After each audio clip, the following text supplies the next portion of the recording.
Bismillahirrahmanirrahim. Assalamualaikum warahmatullahi wabarakatuh. Waalaikumsalam warahmatullahi wabarakatuh. Selanjutnya biaya kuliah dan biaya hidup.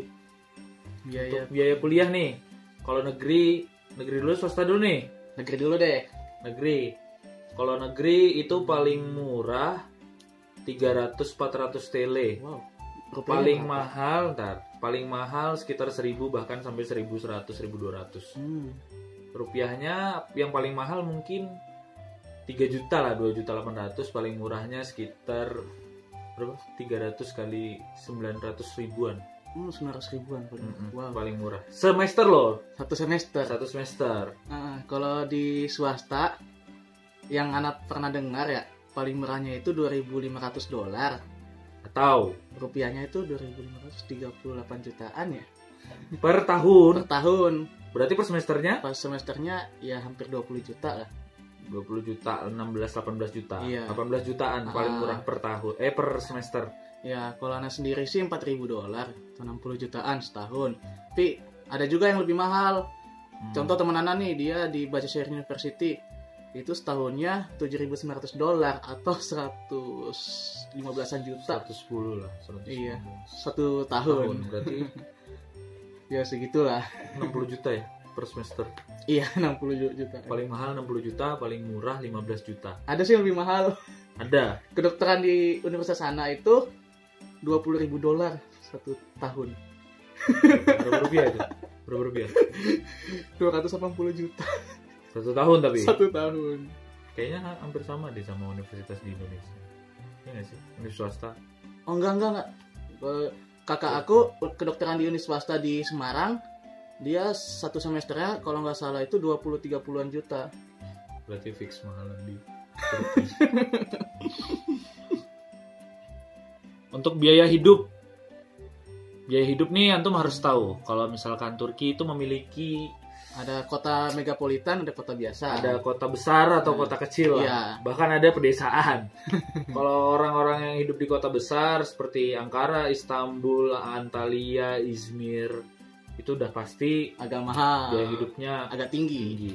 Tapi kalau untuk yang kota-kota kecil, saya kota juga cuma nggak sebesar kota Istanbul. Jadi biayanya Di kota mana? Sakarya. Sakarya. Jadi rentannya nggak sedikit sih, lumayan murah. Bahkan banyak murahnya daripada Istanbul. Oh iya, berapa kalau di Sakarya sebulan? Ongkos makan 400 TL atau sekitar 1.200.000. itu udah semua itu kebutuhan. Sama jajan belum sih. Jajan belum. Belum sama jajan. Kalau jajan kan kita mau makan di luar atau enggak itu kan tergantung orangnya. Ya paling kalau sama jajan 1.500.000. Gila bro. Buat patokan orang hemat ya. Nggak hemat sih, sedang lah, sedang. Nah, kalau pengalaman Ana di Istanbul, sehemat-hemat mungkin tuh 1.500.000 tuh baru sewa rumah. Berarti belum bayar yang lain. Belum. Tagihan belum. belum. Berarti nggak Ya. cukup tuh ya. Iya, kalau mau hemat sih mungkin 2 juta atau 2.500.000 sama tagihan-tagihan sama jajan gitu. Tapi Jajan. kalau normalnya sih Ana sih biasanya 3 juta satu bulan. 3 juta. Iya. Sebenarnya mahal atau enggaknya biaya hidup tergantung Orangnya harga juga. sewa. Harga sewa rumah Harga benar. sewa rumah itu yang mempengaruhi. Ketika rumahnya itu harganya misalkan 5 juta satu bulan, kalau dibagi 7 orang tentu akan ringan. Iya, tapi Kalau sendiri ya mahal. mahal. Berarti ketika ada yang nanya, "Kak, biaya hidupnya berapa?" Setiap orang tuh punya gambaran dananya masing-masing, cuy. Benar. Jadi nggak sama. Bagaimana cara masuk salah satu universitas negeri di Turki? Gimana cara masuknya? Pertama lewat ujian IOS Iya. atau SBMPTN. Iya semacam SBMPTN lah. Ada ujian SIT. Iya SAT. SIT itu SBMPTN tapi yang versi internasional. Iya benar. Seluruh dunia Kalau ada. YOS versi Turki. Versi Turki. Nah, Dan yang ketiga ada pengumpulan berkas. Atau via online yang kayak antum tahu, daftar online. Yang nerima nilai ijazah itu ya. Nah, nilai transkrip, nilai ijazah. Nah, kalau yang keempat apa? Yang keempat mungkin ada via yayasan atau agen pendidikan. Oh iya benar-benar. Jadi ada 4 kalau mau masuk negeri ya. Itu. 4 jalur. Lanjut, bagaimana metode perkuliahan di Turki? Bagaimana ini? Kalau di kampus aku sih, yang di kampus sana di kampus swasta biasanya ya kita masuk kelas, ya kurang lebih kayak di Indonesia. Cuman bedanya kita nggak terlalu dibebankan dengan tugas-tugas kuliah, nggak kayak di Indonesia. Kalau dengar-dengar teman Ana sendiri, teman-teman yang kuliah di Indonesia tuh kayak tiap minggu tuh banyak tugas-tugas kelompok, tugas ini, tugas itu. Kalau di sini sih, kalau pengalaman Ana sendiri, tugas itu hampir nggak ada gitu. Paling tugas satu semester, nih Ana dikasih tugas udah gitu. Nggak ada tugas kelompok bla bla bla. Kalau negeri tugas ada, cuma nggak banyak sih. Oh nggak banyak. Paling 2 bulan sekali itu satu pelajaran ngasih tugas. Nggak beda jauh sih. 1 bulan sekali dari satu pelajaran mungkin ada tugas lah, 1 bulan atau 2 bulan sekali. Bahkan ada yang satu pelajaran itu 1 semester ngasihnya.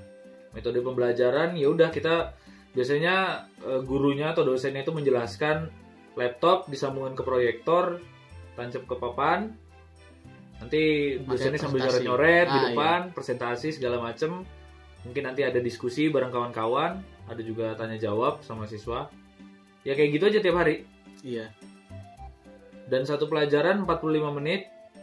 Setiap sehabis satu pelajaran atau satu hisoh, itu ada istirahat sekitar 10 menit kan? Iya, habis itu masuk lagi. Kurang lebih 40 menit atau 1 jam. Yeah. Biaya kuliah S2 per semester Univ negeri dan swasta berapa, Kak?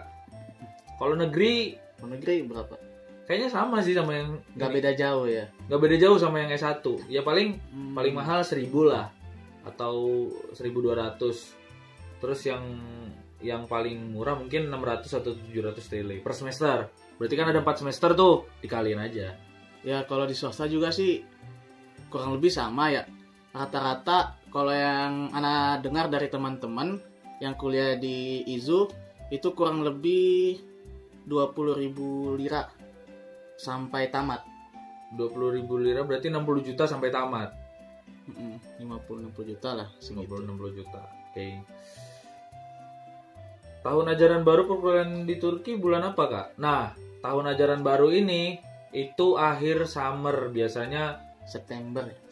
Harus ya setiap tahun kan beda-beda ya, summernya kapan kan beda-beda. Yang penting summer lah. Iya, akhir summer. Summer akhir lah. Kan summer 3 bulan tuh pas akhirnya. Mungkin tahun ini bakal jatuh di bulan September. September awal. Kalau enggak September pertengahan. Tahun lalu 23 September masuk kuliah. Tahun ini mungkin 5 September atau 4 September, bahkan bisa jadi Agustus akhir. Bisa jadi. Jurusan apa aja yang ada di Turki, Kak? Yang ada di Indonesia insya Allah ada di Turki. Bahkan ada beberapa jurusan yang di Turki ada, di Indonesia nggak ada. Gitu. Tapi secara gambaran umum ada lah. Antum nyari misalkan psikolog ada, ekonomi ada. Jurusan-jurusan agama yang di Indonesia nggak semuanya ada di sini. Jurusan agama yang ada di Indo nggak semuanya ada di sini. Misalkan di Indo ada tarbiyah. Di sini tarbiyah itu nggak ada. Misalkan ekonomi Islam, di sini ada nggak? Ada. Kalau hukum ekonomi Islam nggak ada. Ini hukum Islam nggak ada. Habis itu perbandingan mazhab, perbandingan agama, terus pendidikan bahasa Arab, ilmu hadis. Pendidikan bahasa Arab ada sih. Ada beberapa univ kayaknya minim. Kita nggak bisa minim. sebutin univnya, maksudnya kita juga pengetahuan kita masih minim. Soalnya ada beberapa univ yang punya lah program-program tersebut yang belajar tentang Islamic Studies yang detail tentang tarbiyah, PAI, PBA, PMH segala macem. Tapi ada juga yang kebanyakan malah nggak ada yang kayak gitu karena mereka kalau jurusan agama dijadikan satu, ilahiyat atau Islamic Theology. Islamic Studies, Islamic Theology seperti itu. Terus mendapatkan beasiswa di Turki gampang nggak, Kak? Sulit buat orang yang selalu ngomong terus. Tapi mudah buat orang yang memang giat serius tuh. Giat mencari informasi dan berusaha mempertinggi nilai IPK. Itu penting. Oke. Kalau antum udah banyak wawasan, udah banyak kenalan, misalkan butuh beasiswa ngomong aja sama petinggi lembaga, petinggi asosiasi, organisasi. Iya. Butuh beasiswa. Mungkin bisa dibantu lah dengan orang-orang Turki yang orangnya terkesan baik lah. Benar. Jalur mandiri mahal nggak, Kak? Mahal apa enggak sih sebenarnya? Tergantung univ dan kotanya. Tergantung universitas dan kota, benar. Kalau di Istanbul ya udah pasti harus siap minimal 50 juta buat pemberangkatan di awal, 60 bahkan. Ya nggak sih? Tergantung sih. Tergantung dia juga datang ke sini di bawah IKPMK, lewat agen kah. Oh iya, berarti kan ini bener-bener awam ya. Cuma kalau bener-bener yang pure mandiri lewat jalur Yos atau jalur IKPM atau jalur pengumpulan berkas, itu Insya Allah itu murah lah. nggak Dibandingkan mahal-mahal. dengan agen ataupun yang lain, itu paling berapa sih? 30-40 lah. Itu udah semua lah, rumah, Iya. kursus bahasa, daftar ulang, berkas-berkas Benar. penerjemahan, semua sudah. Ongkos-ongkos ke kota tersebut sudahlah. Cuma beda sama yang agen ataupun yang lainnya. Bener banget. Kuliah jalur mandiri di Turki katanya lebih murah dari di Indo, bener nggak? Bener. Benar kalau kalian kuliah di universitas negeri dan di kota biasa, bukan di kota maju lah ya. Ataupun di universitas swasta dapat beasiswa atau dapat potongan harga pun bisa lebih murah. Bener banget, bener banget. Apakah beasiswa ITB diselenggarakan tiap tahun? Yes, tiap Iya, tahun. Tiap tahun ada beasiswa YTB. Tahun depan mungkin Januari atau Desember. Iya. Tahun depan ini. Cara dapat beasiswa di Turki gimana ya Kak? Persyaratannya apa aja? Ini udah ya tadi. Iya, udah dijawab tadi. Biaya kuliah S2 jurusan ilahiyat per semester. Kalau buat dapat beasiswa reward enggak? Di IZU kurang lebih 20 Izu. Iya, di Istanbul Swasta. Sabahattin Zaim University kurang lebih 20.000 TL atau Turkish lira per Sampai lulus. Sampai lulus. Dari pertama datang sampai lulus. Iya. Kalau yang negeri mungkin 5.000 6.000 TL lah sampai lulus. Karena Dapat- kan mereka kalau negeri kan per semester bayarnya. Iya, benar. Oh, Per negeri. semester. Apakah ada teman IKPM Turki yang kuliah di Marmara Univ? Ada. Ada Bang Dirham ya, Ada Akhi Dirham Syah Muhammad Silmi. Silmi. Dirham Syah Muhammad Silmi. Dari Sumedang, alumni 2013 jurusan ilahiyat. Dan antum harus tahu Marmara merupakan salah satu universitas yang Menjadi referensi. buat Islamic teologinya itu bagus banget. Iya. Ilahiyatnya bagus di. Kayak pusat Marmara. risetnya di Turki lah untuk Islamic Studies. Untuk persiapan tes apa saja yang perlu dipersiapkan? Iki tes opo iki? Kalau tesnya IOS, ya pasti matematika, geometri, dan IQ. Kalau tesnya Tesnya SAT, tergantung kita milih Fisika. jurusan apa. Fisika kah, Oh. kimia kah, matematika, atau yang English literature. Kalau Tergantung. tes YTB, matematika, IQ, pengetahuan umum, mungkin pengetahuan umum dan matematika yang YTB. Ya. Ujian tulisnya. Kalau ujian TDV mungkin dites bahasa Arab, Bahasa Arab, sama mungkin hafalan Quran. hafalan. Ulang, Apa kelebihan sistem pendidikan dan kehidupan di Turki jika dibandingkan dengan Indonesia? Kalau menurut Anda sendiri sih lebih modern kampus dan metode pembelajarannya. Selain itu juga di sini banyak mahasiswa internasional. Jadi kita bisa saling bertukar pikiran antar satu negara dengan yang lain, antar satu bangsa dengan yang lain. Berbasis Eropa juga ya, Iya benar, standar Eropa juga. standar Eropa. Kalau univ negeri sih tergantung orangnya ya. Tapi benar sistem pendidikannya maju. Kalau menurutku maju ya. Buat orang-orang yang kepo dengan pelajaran tuh dosen bakal menjelaskan tuh sampai detail, sampai paham kitanya gitu. Sekiranya udah diterima di univ Turki, tempat tinggal tuh nyari sendiri atau gimana?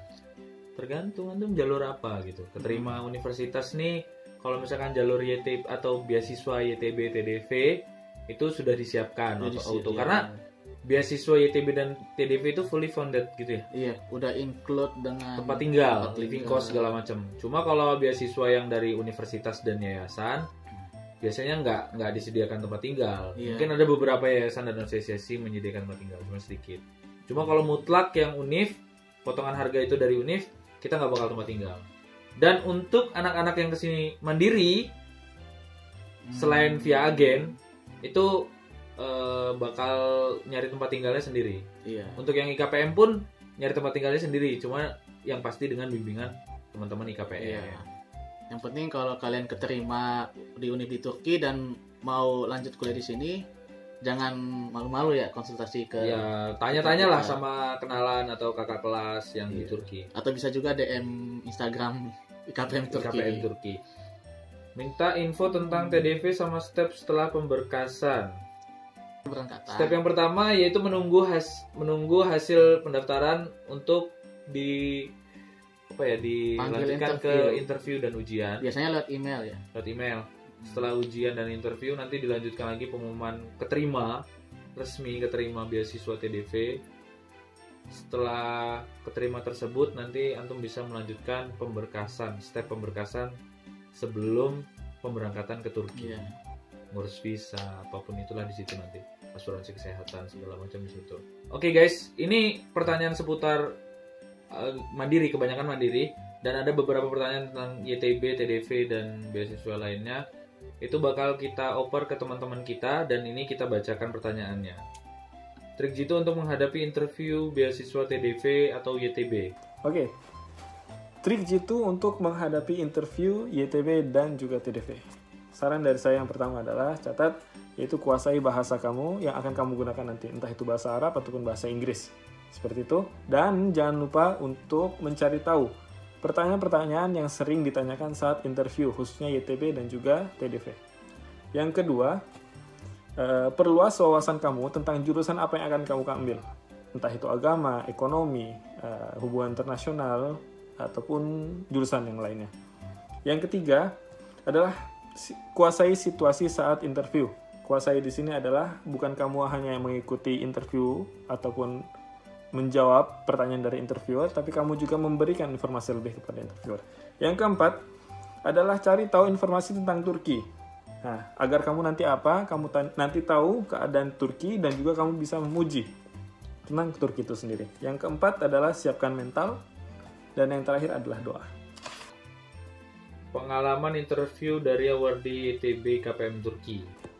Oke, untuk pengalaman interview, kebetulan saya diterima interview waktu itu 2016 di Kedutaan Republik Turki yang ada di Kuningan, Jakarta.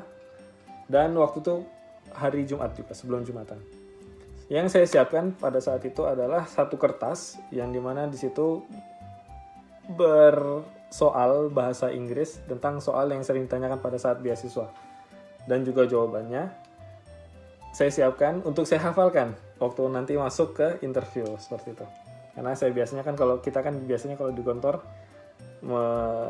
ngafalin. Oke, kita juga aplikasikan di situ. Setelah itu, setelah semua yang saya persiapkan dengan bahasa Inggris itu, saya masuk interview, lalu introduction dengan menggunakan bahasa Inggris. Nama saya siapa, saya dari mana, juga kenapa saya memilih YTB, dari mana saya tahu YTB. Dan itu pertanyaan-pertanyaan awal, introduction awal. Setelah itu, ditanya, ini kenapa ijazah kamu 2011? Karena waktu itu saya daftar YTB pakai ijazah SMP. Oke, saya jawab, ijazah saya yang sekarang itu masih ada di pondok, yang dimana pondoknya itu saya masih mengabdi di sana, jadi belum bisa ngambil kalau belum selesai pengabdian. Oke, dia bisa pahami, akhirnya dia minta yang lain. Oke, nilai yang lain mana? Oke, nilai yang lain ada di situ dan semua ternyata bahasa Arab. Oke, bahasa Arab semua dan dia nggak ngerti bahasa Arab. Akhirnya dikasih ke interviewer yang lain yang dimana bisa bahasa Arab dan ternyata dia adalah ketua interviewer di situ. Ada 3 orang di situ dan bisa bahasa Arab cuma 1 dan itu adalah ketuanya. Oke, mulai ditanya hal tata kalam bil Arabiyah. Ditanya, oke, mulai dari situ pertanyaan berubah menjadi bahasa Arab semuanya. Yang dimana tidak saya perhatikan atau tidak perhitungan sama sekali karena saya hanya memperhitungkan kalau interview akan menggunakan bahasa Inggris. Tapi karena setelah masih sisa pengabdian masih ada, pede aja lah ya, waktu itu kan kita kan biasa ujian lisan. Oke, dimulai dari pertanyaan Iqubata Sohro tentang kejadian konflik yang terjadi antara Israel dan Palestina. Lalu saya jawab dengan pengetahuan yang saya miliki. Habis itu ditanya tentang ilmu pengetahuan Islam, ditanya tentang hadis, ditanya tentang kutubus sittah, ditanya tentang tarbiyah, dan ditanya tentang apapun. Nah itu, seperti itu, pengetahuan lah. Oke, dan alhamdulillah yang ditanya itu kan berhubungan tentang agama, jadi bisa dijawab dengan bahasa Arab dengan lancar. Selesai, dan semua selesai dalam waktu hitungan 8 menit yang cukup singkat. Dan alhamdulillah juga karena sedikit lagi masuk waktu Jumatan, jadi alhamdulillah yang interviewernya mau Jumatan, kita juga mau Jumatan. Akhirnya semuanya selesai dengan singkat. dan lancar. Alhamdulillah. Saya udah daftar YTB tapi nggak pakai ijazah, bakal diterima interview nggak? Kalau ini menurutku yang aku bukan keterima YTB pun kayaknya nggak bakal diterima sih, karena YTB itu menyeleksi orang-orang yang ngumpulin berkasnya lengkap, Iya. terus Dan diseleksi juga nilai-nilai dari dokumen tersebut tuh nilai yang tinggi. Saingannya banyak. Saingannya banyak. saingan juga banyak, bener. Oke, nggak kerasa udah panjang banget videonya. Alhamdulillah. Alhamdulillah ya. Ini udah kita jawab. Untuk teman-teman yang masih kepo dan ingin bertanya, bisa ninggalin pertanyaan di kolom komentar ataupun bisa langsung DM IG kita IKPM Turki. @ikpm Turki. Syukran, hada minna, astaghfirukum, assalamualaikum warahmatullahi wabarakatuh.